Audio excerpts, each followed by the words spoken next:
Bismillahirrahmanirrahim.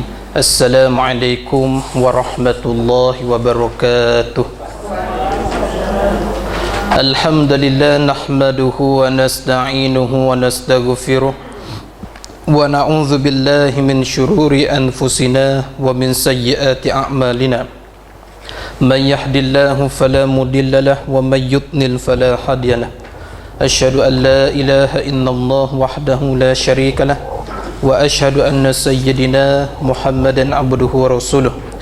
Rabbi syrah li sadri wa yassir li amri wahlul 'uqdatam min lisani yafqahu qawli. Subhanallah walhamdulillah wa la ilaha illallah wallahu akbar wa la hawla wa la quwwata illa billahil 'aliyyil 'azim. Al-'azizul 'alim adada kulli harfin kutiba wa yaktabu 'abadan abidin wa dahrud dahidin. Allahumma alimna majahid wa zakrina manasitu fafahadnaha sulaima wa kunnatal hukma wa ilma wa syakna ma'an wuda wa sabihna tayran fa'ilin. Ya hayyu ya qayyum ya rabban Musa wa Harun wa ya rabbal Ibrahim wa ya rabbal Muhammadin sallallahu alaihi wasallam. Allahumma rzuqna fahma wal ilma wal hikmata wal akla wal hifza bi rahmatika ya arhamar rahimin. Allahumma faqihna fid din ma'almina ta'wil. Allahumma salli ala sayyidina Muhammad wa ala alihi wa sahbihi ajma'in, amma ba'.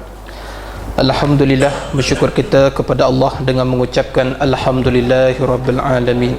Salawat dan salam ke atas baginda dengan ucapan Allahumma salli ala sayyidina Muhammad wa ala ali sayyidina Muhammad. Moga-moga kita semua dimuliakan oleh Allah Subhanahu wa taala. Amin ya Rabbil Alamin. Jadi syukur pada Allah dapat lagi kita bersama. Dan hari ini kita akan sambung balik pengajian kita yang lepas di dalam surah An-Nisa pada ayat yang ke-64. Betul Kita sambung lagi surah An-Nisa pada ayat yang ke-64. A'udzu billahi minasy syaithanir rajim.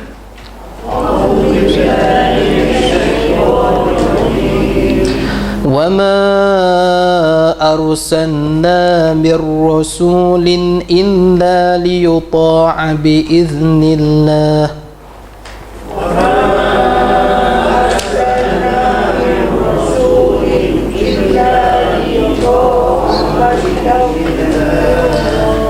ولو أنهم إذ ظلموا أنفسهم جاءوك فاستغفروا الله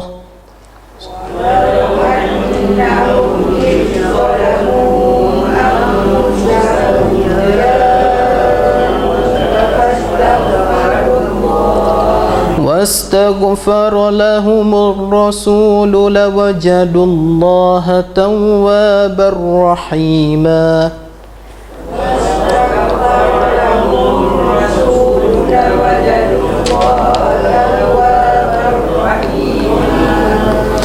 فلا وربك لا يؤمنون حتى يحكموك فيما شجر بينهم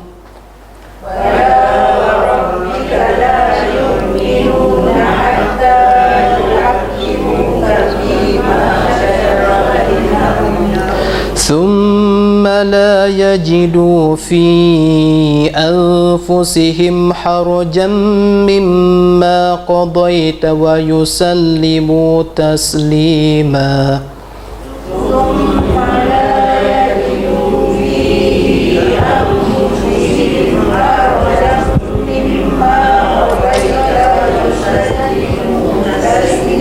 صدق الله العظيم.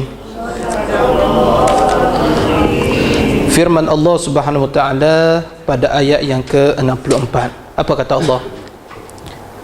Wa ma arsalna mir rasulin illa liyuta'.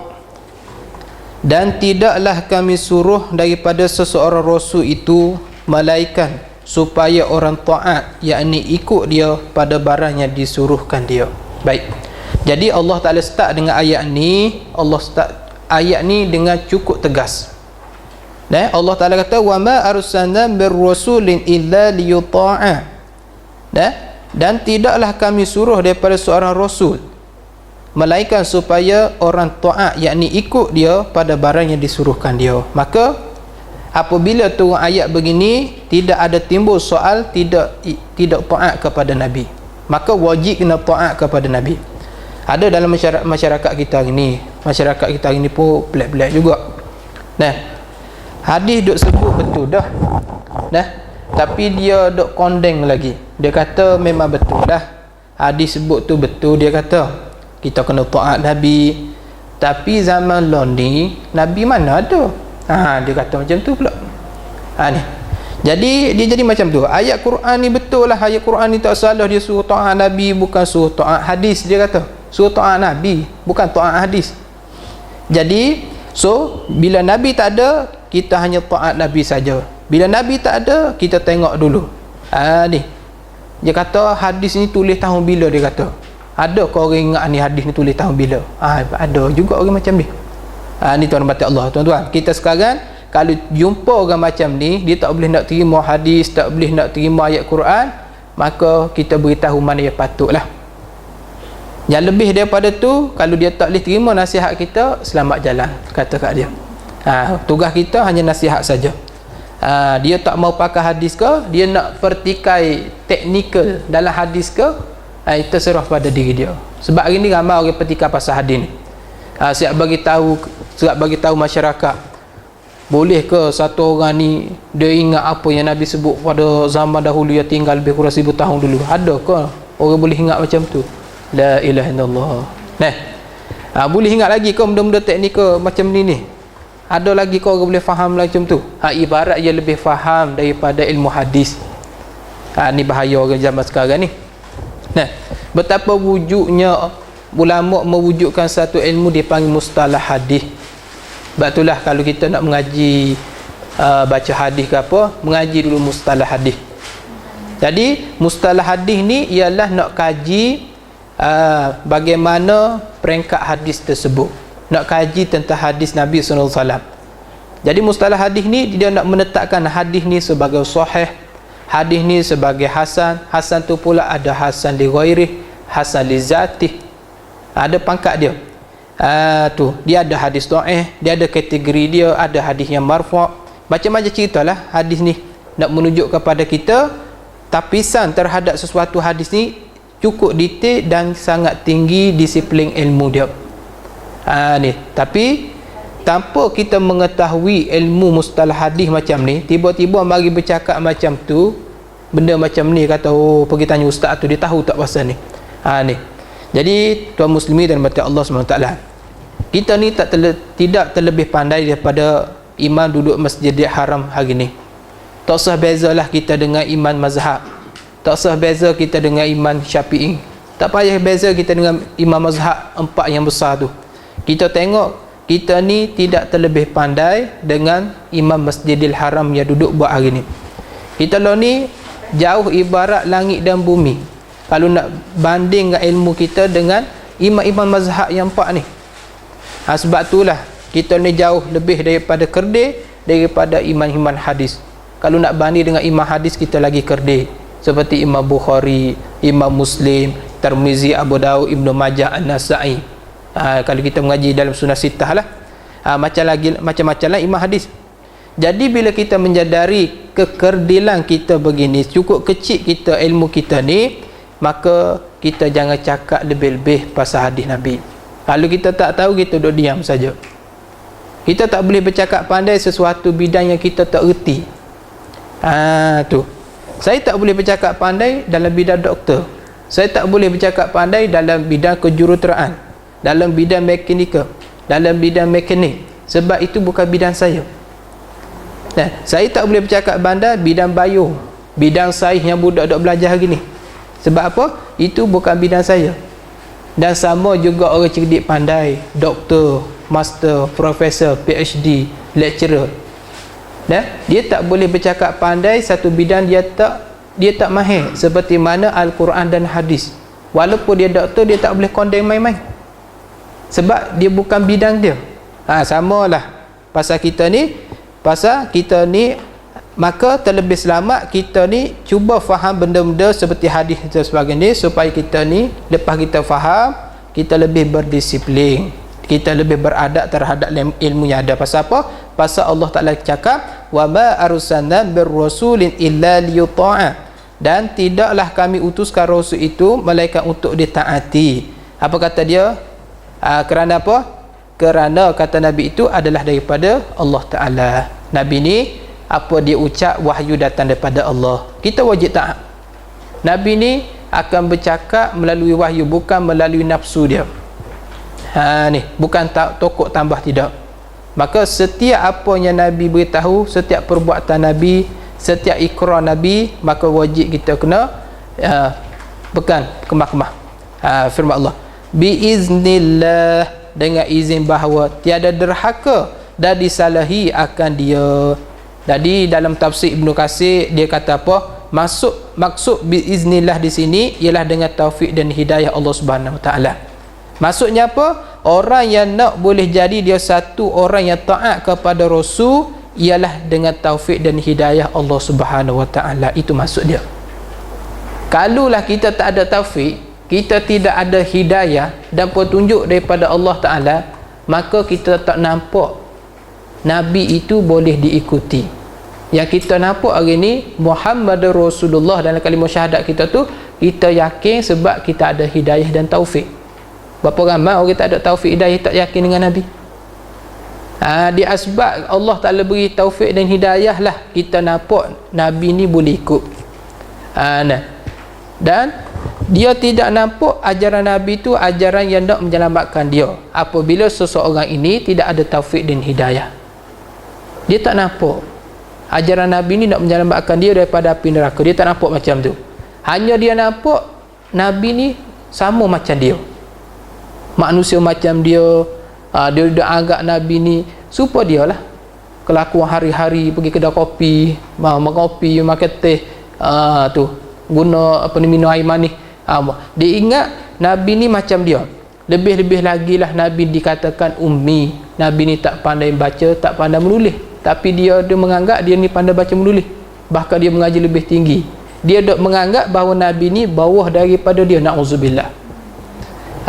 Ni dia dok rasa dia ni mengaji tinggi, dia dok perasan Nabi ni bawah daripada dia. Na'udzubillah.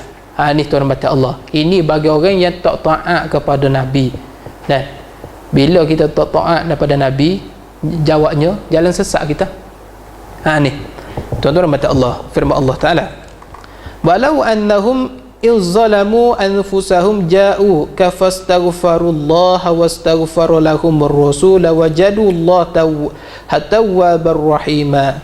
Dan jika bahawa mereka itu ketika zalim, mereka itu akan diri mereka itu, akan datang mereka itu akan dikau ya Muhammad kerana hendak bertaubat, maka minta ampun mereka itu akan Allah, dan minta ampun mereka itu, dan minta ampun bagi mereka itu oleh Rasul, dan saya dapat mereka itu akan Allah SWT itu Tuhan yang menerima taubat lagi sayang kepada mereka itu.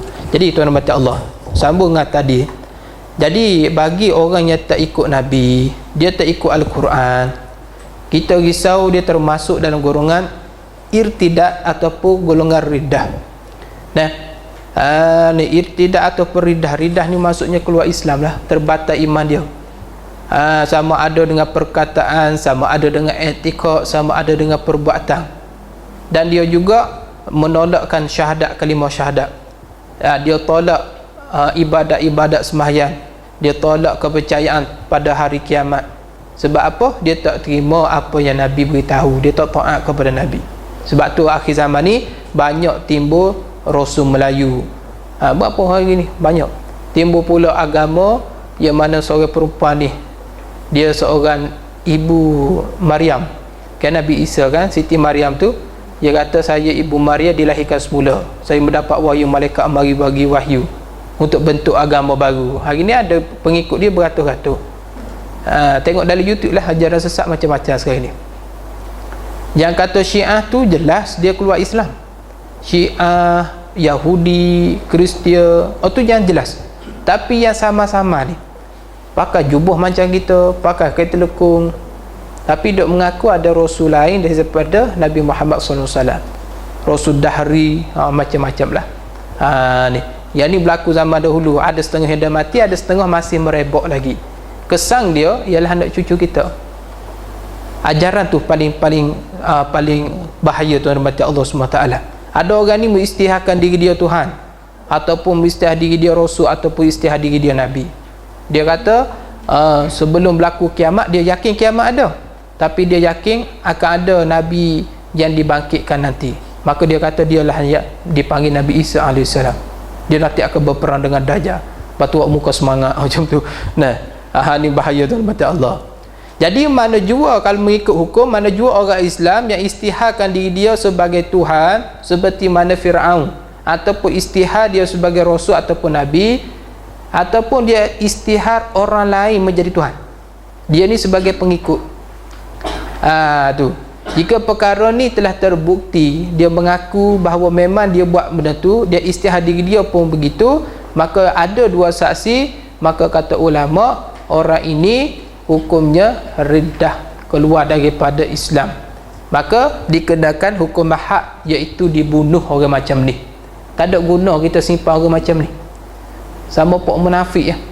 Tak ada guna kita simpan dia. Kalau simpan lagi rosak masyarakat kita. Berlaku ataupun tidak zaman kita ni? Berlaku dah. Nah, berlaku. Daripada dulu sampai sekarang benda ni duduk berlaku lagi. Kalau berlaku masa ni, ia disebut orang sebagai ajaran sesat. Nah, ni. Sebab itulah hati-hati. Kita ingat mengaji betul-betul tauhid. Wa khatan nabiyyi, Nabi Muhammad ni ialah penutup bagi segala nabi. Tak ada lah nabi selepas tu, nabi Melayu ke apa semua. Tak ada lah. Nanti yang akan turun akhir zaman nanti ialah Nabi Isa AS. Sebab apa hikmah diturun Nabi Isa? Yang pertama ialah untuk menjalankan satu misi lagi, membunuh Dajjal.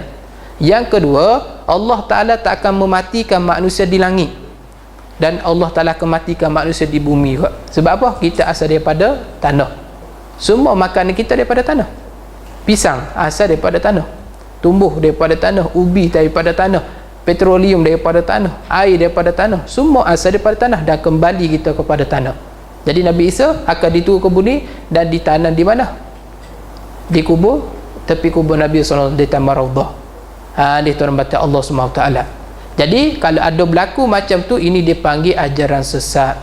Milah Ibrahim, Hizbut Tahrim. Yang kata Wahabi tu, Wahabi ada peringkat juga. Wahabi ni dah ada peringkat yang ekstrim. Ada Wahabi yang peringkat yang berbid'ahkan amal ibadat sahaja. Yang ekstrim ni berlaku di tanah Arab, yang berlaku peperangan, sehingga mereka mengatakan bahawasanya siapa yang tak ikut ajaran Wahabi, darah dia halal. Sebab tu berlaku banyak peperangan. Yang duk support mereka berperang ni siapa? Orang kafir Amerika, Rusia duk support, duk bagi senjata. Sebab tu kalau kita tengok dia orang berperang, senjata canggih-canggih. Supaya apa? Supaya musnah sama diri sendiri. Sama juga seperti bahasa Al-Ashya yang tu Syiah terang-terangan.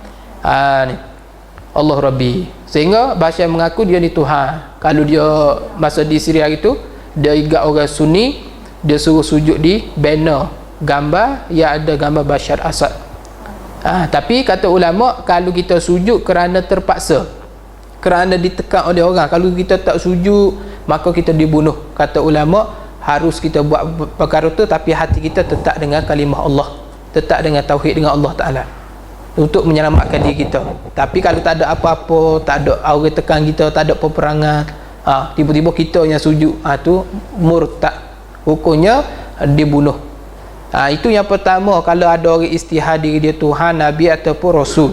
Yang kedua, golongan menghina Nabi. Mana-mana juga orang yang menghina Nabi, menyebabkan Nabi Muhammad SAW ni dipandang hina. Sama ada kita hina secara terus ataupun kita buat satu benda menyebab orang pandang hina Nabi. Contoh, kita guna media sosial, kita buat satu artikel ke apa tu, menyebabkan Nabi dihina, dicaci maki, buat gambaran kartun, buat satu video konon Nabi Muhammad ni gila, seks dan sebagainya. Bab Nabi kan kahwin dengan baik. Dia buat macam tu. Bila kita terbukti dengan pengakuan ikrar dia bahawa dia ni tertuduh mengaku dia menghina Nabi, ataupun dia buat sesuatu yang dipandang hina akan Nabi, Bila terbukti pada waktu tu, maka syahadah dia terbatal. Keluar riddah lah, keluar Islam. Dan apa hukuman dia? Ialah dibunuh. Sebab tu di Eropah bagus, dia tengok orang duk hina Nabi, dia tu bagi serang. Walau dia tak fikirlah diri dia di penjara ke apa semua, dia tak fikir. Sebab perbuatan hina kita kena mempertahankan. Tapi kita tengok di Malaysia ni ada golongan buat senyap je Nabi dihina.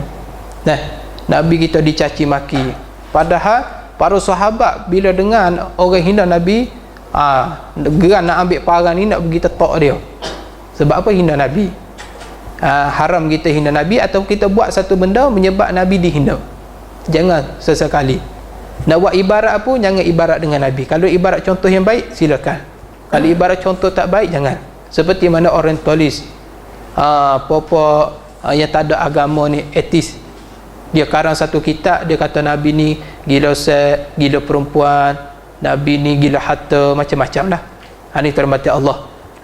Maka hukumnya murtad kalau kita hina Nabi, itu disebut oleh ulama, dan hukumnya dibunuh bagi orang macam ni kalau dia tak bertaubat. Yang ketiga, ada golongan mempermainkan dan menafikan ayat Quran. Dia menafikan hadis dan dia menafikan perkara yang wajib yang diijma' oleh ulama. Ada mana-mana jua orang Islam yang mempermainkan, yang mengolok-olokkan, mengejek-ngejek, mengajuk-ngajuk, hina ayat Al-Quran ataupun hina hadis Nabi SAW, ataupun dia menafikan hadis Nabi. Dia menafi hadis Nabi sebagai salah satu sumber lah. Dia menafikan ajaran Islam, ataupun dia menafikan perkara yang telah diwajibkan oleh ijma' ulama. Contohnya ijma' ulama kata wajib kena sembahyang. Dia kata dalam Quran sebut kena solat, tapi aqimus solat Allah Ta'ala sebut, tapi Allah Ta'ala tak sebut pun cara nak sembahyang macam mana, dia kata. Tu jadi tak perlu sembahyang lah, sebab kita tak tahu cara. Dia hina ayat Quran macam ni, walaupun Allah Ta'ala tak sebut dalam Quran, tapi hadis Nabi ada sebut. Nabi masa tu Nabi pergi solat di masjid, tiba-tiba Nabi tengok ada seorang ni tengah solat, dia solat tak betul. Nabi pun kata, kum, bangun solat lagi sekali. Dia pun bangun kali kedua, sehingga 3 kali sahabat Nabi solat. Kemudian Nabi pun kata, sallu kama ra'aitumuni usalli, kamu solat seperti mana sebagaimana kamu lihat aku sembahyang. Maka sahabat pun tiru Nabi. Maka disebab dengan hadis sallu kama ra'aitumuni usalli, maka kita kena ikut cara Nabi solat macam mana. Tapi nak ikut 100% sebab kita tak nampak mata, ikut cara yang telah ditetapkan oleh ulama. Jangan pula kita kata dalam Quran tak ada pun beritahu cara solat macam mana. Kita hina pula Quran macam tu. Ini termasuk kita ada hadis, maka ada orang golongan hina hadis, dia tak pakai hadis, maka orang baru ni takut-takut boleh membawa kepada murtad, na'udzubillah, dan menyangkut kepada jenayah irtidah yang kita sedang bincang pada hari ni. Allah Rabbi, Tuhan mata Allah SWT. Dan banyak lagi kalau kita nak bincang tentang orang yang tidak taat kepada Nabi Muhammad SAW. Habis di situ. Dan firman Allah, walau annahum in zalamu anfusahum ja'uka fastaghfirullaha wastaghfara lahumur rasul lawajadullaha tawwabar rahima. Ayat 64. Dan jika bahawa mereka itu ketika zalim, mereka itu akan diri mereka itu akan datang, mereka itu akan dikau yang Muhammad kerana hendak bertaubat, maka minta ampun mereka itu akan Allah, dan minta ampun mereka itu, dan minta ampun bagi mereka itu oleh Rasul, nescaya dapat mereka itu akan Allah Subhanahu Wa Taala itu Tuhan yang menerima taubat lagi sayang kepada mereka itu. Di zaman Nabi SAW, kalau orang yang buat salah, bila dia buat salah sahaja, kebiasaan para sahabat, dia akan datang kepada Nabi, dia minta kepada Nabi supaya Nabi minta ampun kepada Allah Subhanahu Wa Taala. Jadi dia datang jumpa Nabi, dia minta tolong Nabi. Nabi, ya Rasulullah, mintalah ampun dengan Allah supaya Allah Ta'ala ampun dosaku. Ibarat dipanggil wasilah lah. Di perantaraan dengan Nabi, so Allah Ta'ala ampun dosa dia. Ini berlaku pada zaman Nabi SAW. Jadi kalau kita jumpa banyak hadis lah, sahabat Nabi ni dia terjebak dengan banyak buat salah. Kemudian dia pergi kontes depan Nabi. Bukannya Nabi boleh ampun dia, tetapi dia minta supaya Nabi mohon ampun untuk diri dia. Itu maksudnya. supaya Allah Ta'ala ampun untuk diri dia. Ini benda ni berlaku pada zaman Nabi SAW. Cuma yang tak berlaku pada zaman kita ni, seperti mana menjadi satu pegangan golongan-golongan tertentu, seperti mana golongan-golongan sufi, ilmu tasawuf, dan ataupun ahli-ahli sufi, yang mana mereka mengguna ayat ni bila mereka sampai di Madinah, di makam Nabi Muhammad SAW, mereka pun niat dalam hati doa supaya Nabi ampun dosa dia. Dia pegang hadis ni lah, tu, supaya Allah Ta'ala ampun dosa dia. Jadi mereka ambil ayat ni, ayat Allah Ta'ala kata apa? Allah Ta'ala kata wastaghfaru lahumur rasula lawajadullah tawwabar rahimah. Rasul tolong minta ampun bagi mereka. Jadi mereka kaitkan ayat hadis, kaitkan hadis ni pula, yang mana Nabi SAW bila pergi makan Nabi, ada hadis mengatakan kita sunat bagi salam dekat Nabi, dan Nabi pun akan jawab salam kita. Ini hadis sahih. Tapi ada setengah golongan yang amal seperti mana zaman Nabi SAW, pergi makan Nabi, minta Nabi supaya ampun dia. Tu firman Allah Ta'ala, fala rabbika la yu'minuna hatta yuhakkimuna fima syajara bainahum summa la yajidu fi anfusihim harajan mimma qadaita wa yusallimu taslima. Maka demi Tuhan engkau ya Muhammad, tiada beriman mereka itu dengan sebenar-benar sehinggalah tahkim, yakni berhukum mereka itu kepada engkau wahai Muhammad pada barang berselisih antara mereka itu, kemudian tiada dapat mereka itu pada hati mereka itu sempit ataupun syak daripada barang yang telah engkau hukum dengan dia, maka serah mereka itu bagi hukum engkau semata-mata akan sebagai berserah daripada ketiadaan melintang zahir dan batin.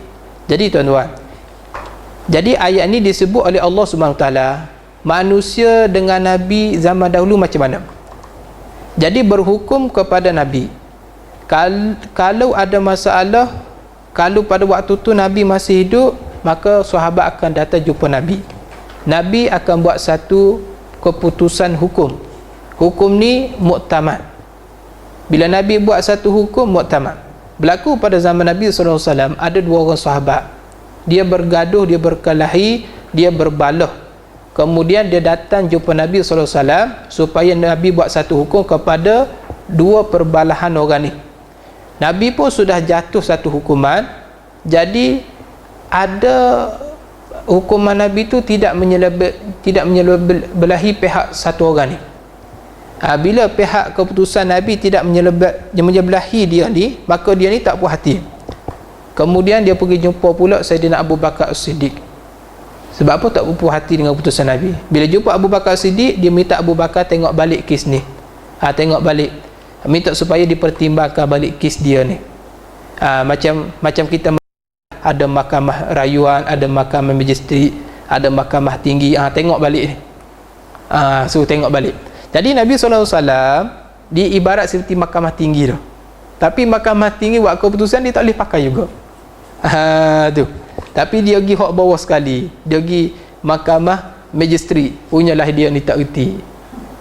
Nabi SAW sudah buat keputusan.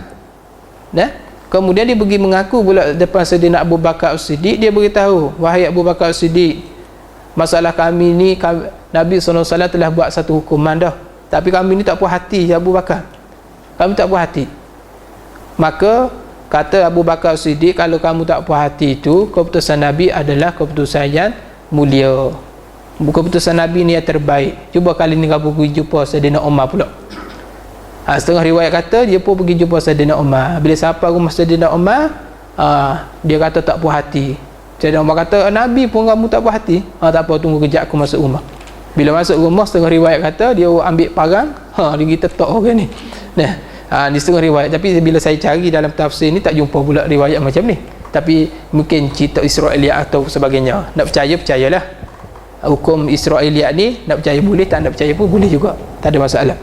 Cuma nak bagi tahu, pernah pada zaman Nabi SAW ada segelintir yang keputusan Nabi mereka tak puas hati. Nabi dah jatuh keputusan, mereka tak puas hati lagi. Ini merupakan satu dosa. Kita wajib taat pada Nabi. Samalah kita hari ni. Dalam hadis terang-terang duk bagi tahu tak boleh, tapi kita tak puas hati yang hadis Nabi sebut. Kita nak bagi boleh juga. Yang ni tak boleh lah. Ini salah. Sebab hadis tu sudah muktamad. Tapi kalau Al-Quran memang sahih, tak ada dhaif. Tapi kalau hadis ada lagi lah. Maudha, ada hadis munkar dan sebagainya. Tapi kalau hadis yang sudah dimuktamad, maka kita tak boleh nak ejah jadi boleh. Tu. Jadi sebenarnya kita tak ada hak nak kata tak puas hati dengan Nabi ni. Tak ada hak langsung dengan hadis Nabi. Maka dalam ayat ni Allah Taala nak bagi tahu yang itu Allah Taala kata fala rabbika sampai habis taslimah tu, maka demi Tuhan yang engkau yang Muhammad tiada beriman mereka itu sebenarnya. Orang yang tak boleh terima keputusan Nabi ni sebenarnya orang ni tidak beriman dengan Nabi. Orang yang beriman dengan Nabi macam mana? Nabi kata dia pun sami'na wa ata'na. Dia itulah orang panggil beriman. Selagi mana dia duduk petikan dengan hadis Nabi, sebenarnya orang ini tidak beriman. Sehinggalah tahkim, mereka akan dikau pada barang yang berselisih antara mereka itu. Bila pergi jumpa Nabi SAW, bila Nabi dah jatuh hukuman, dia kena terima setiap apa keputusan Nabi. Itu sepatutnya. Kemudian tiada dapat mereka itu pada hati mereka itu sempit ataupun syok. Jadi jangan pula keputusan Nabi itu menyempitkan hati dia. Dia duk rasa tak tepatlah apa yang Nabi kata ni. Dia duk rasa macam, dia duk rasa Nabi ni tak kena beritahu macam ni. Dia duk berasa bahawa Nabi dan Allah Ta'ala tak berapa kena buat hukum macam ni. Dia duk berasa pandai daripada Allah, dia duk berasa pandai daripada Nabi, maka kita risau penyakit ni merebak. Jadi orang macam ni sebenarnya tidak beriman mereka ni semua. Ni firman Allah Ta'ala, walau anna katabna alaihim inna qatulu anfusakum aw ikhruju min diyarikum ma fa'aluhu illa qalilun minhum. Dan jika bahawa kami fardukan atas mereka itu bahawa bunuh oleh kamu akan diri kamu atau keluar kamu daripada kampung-kampung kamu, seperti barang yang telah kami fardukan ke atas Bani Israel, iaitu kalau hendak bertaubat mesti bunuh diri, nescaya tiada berbuat mereka itu akan dia melainkan sedikit saja daripada mereka yang sanggup. Jadi Tuhan kata manusia ni tak ramai pun. Kalau aku jatuhkan satu hukuman yang ditetapkan mereka, maka mereka tak boleh ikut. Jadi Tuhan kata qalil, tak ramai. Kalau Allah Ta'ala Subhanahu Ta'ala jatuh keputusan satu hukum, siapa-siapa yang buat dosa besar nak bertaubat, syarat dia mesti kena bunuh diri. Ini telah disyariatkan oleh Bani Israel. Cara nak bertaubat kena bunuh diri. Allah Ta'ala syariat pada macam ni dulu. Tu Tuhan kata apa? Pasti tak ramai yang sanggup buat macam ni. Tuhan kata confirm tak ramai buat ni. Ni tuan mata Allah. Tuhan tahulah kelemahan kita ni, sebab Tuhan yang buat kita. Tuhan yang buat contoh lah enjin Jepun. Enjin Jepun dia tahu kelemahan kereta. Contoh kita pakai kereta Nissan, kita pakai kereta Toyota, Honda, maka dia tahu kelemahan enjin yang terdapat kereta Nissan. Kereta ni boleh pakai enjin 20 tahun je. Selepas 20 tahun rosak gearbox. Contoh. Lepas 20 tahun rosak gearbox. Sebab dia tahu, sebab dia yang buat. Sama juga seperti komponen-komponen yang ada dalam kereta tu. Timing belt ni boleh pakai lebih kurang 20,000 km saja. Lepas tu kena tukar. Tak tukar putus. Sebab apa dia tahu? Sebab dia yang buat kereta tu. Dan dia buat setiap komponen. Manusia samalah. Allah Ta'ala yang buat kita, buat manusia, maka dia tahu manusia. Maka dia beritahu dalam ayat ni, manusia ni kalaulah aku syariatkan, siapa yang buat dosa kalau nak bertaubat mesti kena bunuh diri, barulah boleh terima taubat dia, kata Allah. Tapi tak ramai manusia sanggup nak bunuh diri untuk menebuskan dosa dia macam ni. Tak ramai. Tapi ada sahabat Nabi SAW pergi jumpa Nabi SAW, pergi mengaku depan Nabi, ya Rasulullah, kalau sekiranya Allah Ta'ala betul turun ayat ni yang kata kalau berdosa bertaubat syarat dia nak terima taubat kena bunuh diri, aku sanggup ya Rasulullah. Tapi berapa ramai yang sanggup? Tak ramai. Sedangkan Nabi ajak pergi berjihad pun tak ramai yang ikut Nabi. Lepas pada tu Nabi kata ini ahli syurga, tetapi tak ramai orang macam ni. Ni agak-agak kita nak kalau kita nak apa dosa besar kena bunuh diri, nak tunjung masjid Putera Perdana ni. Tapi kalau saya, insya-Allah saya sanggup. Tapi fikir dua kali tu. Sanggup tu sanggup gantung lah. Tapi kepada Bani Israel dahulu, Allah Ta'ala dah syariat macam ni. Kalau betul nak tebus salah kamu nak taubat, maka kamu kena bunuh diri. Jadi Bani Israel dulu, mereka kena hukum macam ni. Tetapi ramai juga yang bangkah perintah Allah Ta'ala. Nescaya tiada perbuatan mereka itu akan dia, melainkan qali illal qali minhum, melainkan sedikit daripada mereka yang sanggup buat apa juga yang Allah Ta'ala suruh dalam Quran. Sedikit. Tapi Allah Ta'ala tak syariat macam tu pada kita ini. Firman Allah, walau annahum fa'alu ma yu'azuna bihi lakana khairan lahum.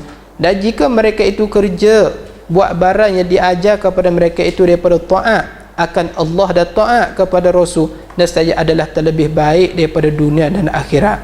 Tuhan kata, siapa yang boleh taat Allah, boleh taat Nabi secara mutlak, dunia selamat, akhirat selamat. Siapa yang boleh hidup atas dunia dengan ayat Quran, dengan ayat hadis, dia taat. Siapa yang boleh buat macam tu, Allah Subhanahu Wa Taala kata lakana khairul lahum, itulah yang paling baik bagi mereka. Senang ke tuan-tuan kita nak taat semua ni? Kita nak ikut seluruh apa yang diajar dalam agama, dalam hidup ni, senang ke tidak? Susah tuan-tuan, memang susah. Pasal apa? Pasal iman kita tak kuat. Bila iman kita tak kuat, maka kita akan rasa susah. Kita rasa agama ni kontrol kita. Macam kita lah, seperti anak kita. Anak kita, kita tahu dah dalam kampung kita ni ada banyak tai dadah. Kita tak bagi anak kita pergi berkawan, pergi bersaing dengan orang lain. Sebab orang lain tu banyak isak dadah, makan syabu, pergi kuda, ais dan sebagainya.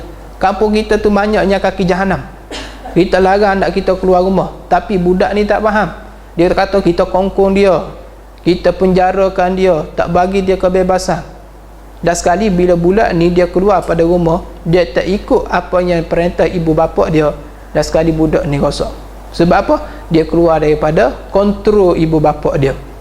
Sama juga agama, dia dah rasa agama ni kontrol dia. Apalah pakai baju, pakai tudung, kena tutup aurat, rimas lah, susah nak pergi sana sini, susah nak pergi aerobik apa semua sini. Agama ni susah. Tapi bila orang keluar daripada kontrol agama, dia rosak. Ni bahaya. Jadi sebab itulah agama ni ialah untuk menyelamatkan diri kita. Tapi ada orang rasa agama ni kontrol dia. Ini tuan mati Allah. Firman Allah, la tusaffiru, macam satu hadis katalah. Dalam satu hadis menyebut la tusaffiru mar'ah ila wa ma'aha zil mahram. Dia kata apa? Nabi SAW, satu perempuan ni tidak boleh musafir seorang diri illa melainkan bersama dengan dia mahram, baru dia boleh pergi musafir. Maksudnya apa? Seandainya kalau perempuan nak pergi perjalanan 2 marhalah, maksudnya boleh jamak qasar dah, dia pergi mesti kena ada mahram ikut dia.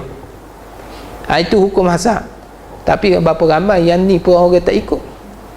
Berapa ramai yang tak boleh ikut. Bini pergi KL, ada kerusu, bukan sehari 2, seminggu 2 minggu. Pergi pula seorang. Kalau ikut dalam hadis ni, kalau pergi seorang tak boleh. Tak boleh. Seperti mana kerajaan Arab Saudi. Kerajaan Arab Saudi dia buat peraturan, kalau nak pergi umrah mesti kena ada mahram dia. Pasal apa? Pasal hadis ni. Orang perempuan tak boleh musafir melainkan zin mahram. Ada laki-laki dia. Ada bapa dia, ada adik-beradik kandung dia. Kalau nak pergi juga mesti kena ada mahram. Tapi yang ni pun ramai orang tak ikut. Ni tuan baca Allah SWT. Ini baru satu, dah banyak lagi lah tentang bab riba dan sebagainya. Banyak lagi. Walau annahum fa'alu ma yu'azu bihi lakana khairul lahum, dan jika mereka itu buat barang yang diajar kepada mereka itu daripada taat Allah dan taat Rasul, nescaya adalah itu lebih baik bagi mereka dunia dan akhirat. Kita tahu sangat, tapi bila mari peringkat eksperimen, kita tak boleh nak buat. Pasal apa? Pasal kita ni tak kuat iman kita. Jadi tuan mata Allah, nak ikut perintah Allah ni kena kuat iman lah. Dan firman Allah, wa ashadda tasbita, dan terlebih kuat, yakni tahqiq bagi iman mereka itu. Tuan-tuan, kalau kita buat, Tuhan kata apa? Iman dia akan lebih tahqiq lagi. Kalau kita ikut perintah Allah, iman kita lebih tahqiq lagi. Dia buat, iman dia kuat. Dia buat, lagi kuat. Dia buat, lagi kuat. Bila dia langgar perintah Allah, lagi lemah. Bila langgar, lagi lemah. Bila langgar, lagi lemah. Macam tu cerita dia. Kita ikut hadis, kita ikut Quran, macam baju. Lagi kita duk ikut, kita bubuh baja, dia subur. Lagi duk ikut, kita bubuh baja, dia subur. Maka iman kita semakin subur dan Islam kita pun semakin subur. Kalau kita langgar Islam, kita langgar Al-Quran, maka semakin hari semakin layu. Semakin hari semakin layu. Last sekali akhirnya mati iman kita. Na'udzubillah. Tu firman Allah, wa idzal atainahum min ladunna ajran azima. Dan ketika itu kami datang akan mereka itu akan pahala yang besar-besar, iaitu syurga.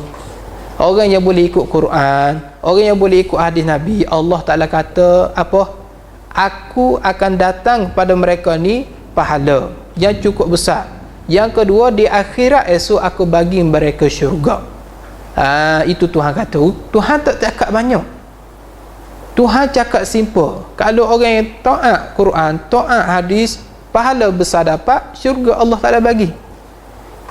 Senang kau kita nak dapat syurga Allah ni? Bukan senang. Pasal apa? Pasal syurga Allah Ta'ala ini cukup mahal. Bila harga mahal, nak beli pun susah. Sebab mahal, nak kena himpun duit lama lah, baru kita boleh pergi ke syurga Allah Ta'ala. Bila disebut syurga, Allah Ta'ala berikan nikmatan lah, banyak-banyak dengan nikmat. Kau Ustaz dah bahas dulu, orang laki-laki paling nikmat sekali Allah Ta'ala beri apa dia? Bidadari. Boleh bidadari, boleh duduk bersama dengan pasangan. Sebab itulah disebut dalam satu hadis, apabila seorang isteri nusyuz, isteri dia derhaka perintah suami dia, maka Allah Ta'ala kata dalam Quran bahawasanya bidadari yang duduk dalam syurga akan tegur perempuan ni. Dia tegur apa? Dia akan tegur bahawasanya kamu ni jangan derhaka dengan suami kamu, nanti kamu akan dikutuk oleh Allah Ta'ala, kata bidadari. Lepas tu dia kata, sedangkan kamu duduk hidup bersama dia ni hanya sebagai tetamu sahaja. Kita duduk hidup suami isteri atas dunia ni sebagai tetamu, maksudnya sementara, nanti dia akan kembali kepada aku, dia kata. Bidadari dia marah kalau isteri ni derhaka atas dunia. Sebab itulah bagi laki-laki Allah Ta'ala dah ada bidadari istimewa untuk diri dia. Cantik dia ni macam siapa? Bini Ustaz Arif ke? Tidak. Bini Ustaz Arif tak boleh lawan bidadari, lebih lagi.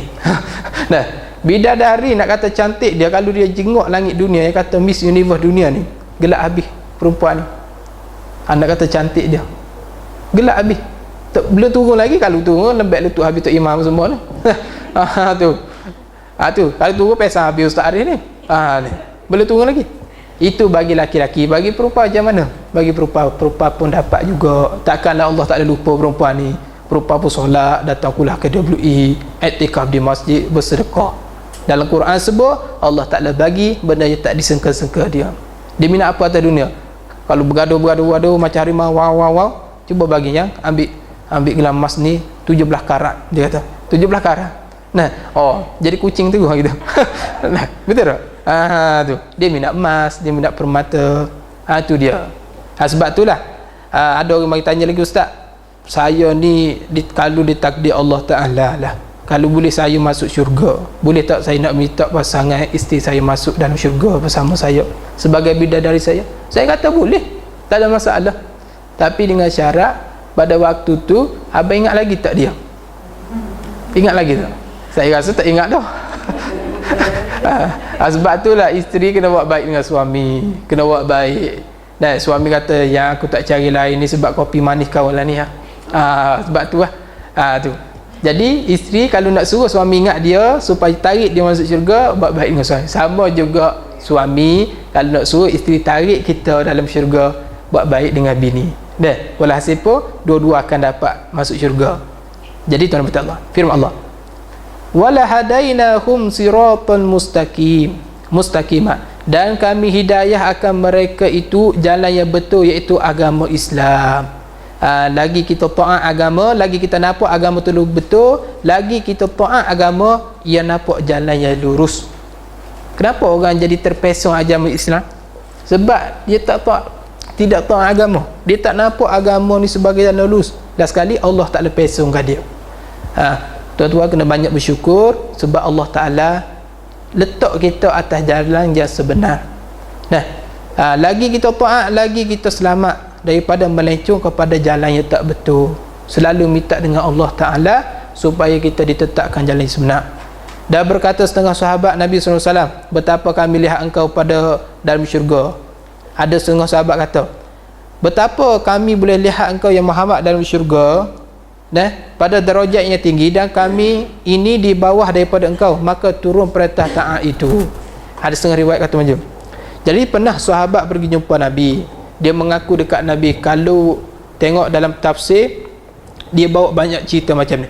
Sahabat Nabi, dia ni cukup kasih pada Nabi Muhammad SAW, sampai satu tahap dia tak mahu berpisah langsung dengan Nabi.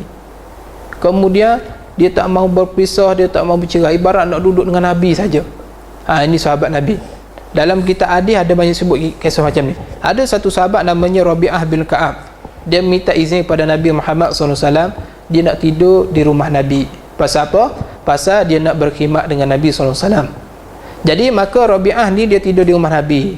Bila dapat tidur ni, tidur ayam sajalah. Tidur ayam, tidur tak general lah, tidur tak lena. Bila bunyi krep, Rabi'ah ni pun bangun. Kok Nabi nak sesuatu, dia bangun. Kok Nabi perlu apa-apa. Bila nampak Nabi bangkit, dia terus pergi ambil air untuk Nabi berwuduk, sebab Nabi ni solat tahajud. Dia pergi ambil air bagi dekat Nabi, sampai Nabi naik lemas dengan dia. Terlampau jaga sangat Nabi Muhammad SAW. Dan sekali Nabi tanya Rabi'ah, wahai Rabi'ah, mintalah apa yang kamu nak minta. Nabi kata, apa jawab Rabi'ah? Aku nak jadi teman kau ke syurga ya Muhammad. Tu yang minta. Pandai dia ni minta macam ni. Kalau saya jumpa, contohlah kalau Nabi ada depan kita, kita nak minta apa dengan Nabi? Nabi duduk depan kita ni, contoh Nabi duduk depan kita, nak minta apa dengan Nabi? Tak terkata apa. Kita sekarang ni pun duduk ingat Nabi, buat depan makan Nabi pun kita dah menangis dah.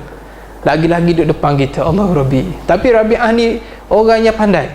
Dia minta, ya Rasulullah, aku nak teman kamu masuk syurga ya Rasulullah. Nabi kata apa? Kamu minta benda lain.